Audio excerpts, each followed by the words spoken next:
नमस्कार दोस्तों, मैं शिवानी वर्मा लोकगीत चैनल में आप लोगों का स्वागत है। दोस्तों, आज मैं सुनाऊंगी आप लोगों को एक प्यारा सा धान लगवाई गीत है।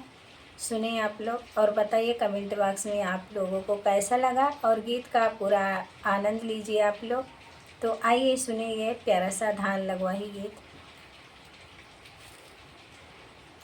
सुखिया या दुखिया दोनों बहिनिया होना, रामा दोनों बहिनिया मनाई हरावा होना, रामा दोनों बहिनिया मनाई हरावा होना।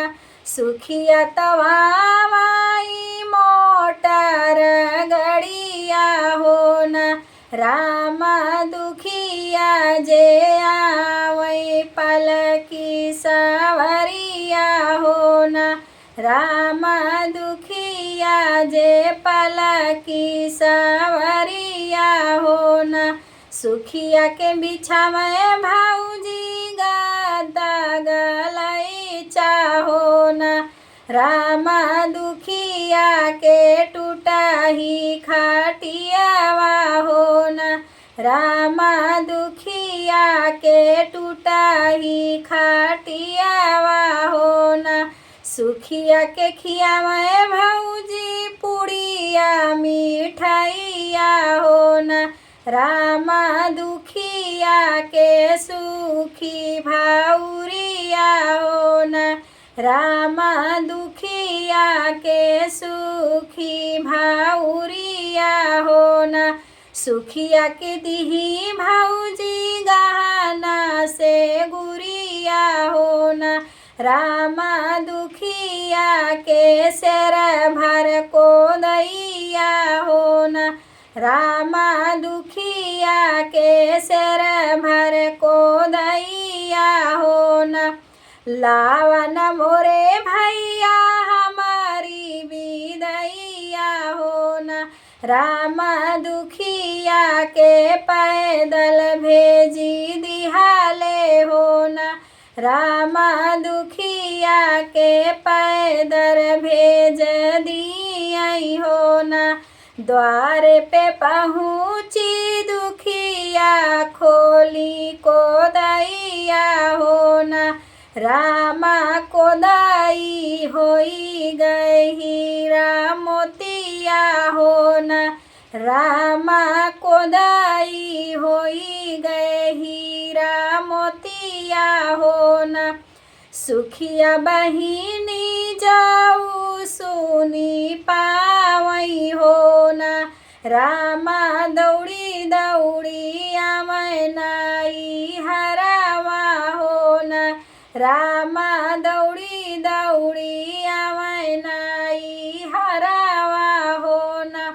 लैना लेत्यू मोरी भौजी आपन गहनावा होना, भौजी दई देत्यू को सर भर को दैया होना, भौजी दई देत्यू सर भर को दैया होना।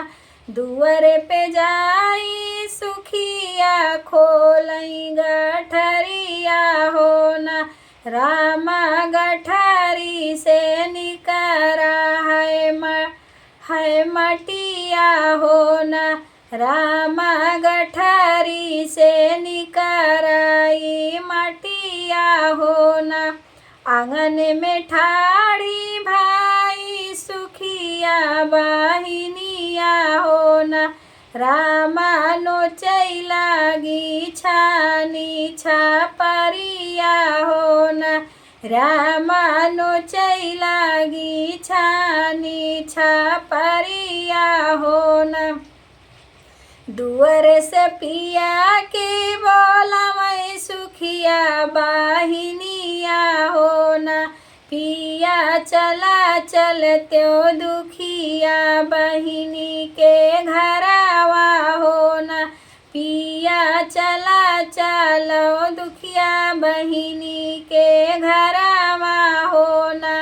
हमरे को दैया होई गए बहिनी ढेला मटिया बहिनी तोहारी को दैया कैसे हीरा मोतिया होना। बहिनी तोहारी को दैया हीरा मोतिया होना।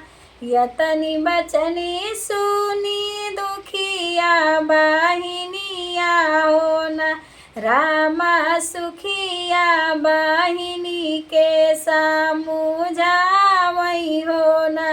रामा सुखिया बहिन के समुझावई होना। बहिनी तू तो हाउ माया के लोभिया होना। बहिनी तू तो हाउ माया के लोभिया होना। यतनी बचनी सुन दुखिया बहिनिया होना। रामा सुखिया बहिनी के समुझावई होना। बहिनी तू तो बाटू माया के लोभिया होना। बहिनी तू तो बाटू माया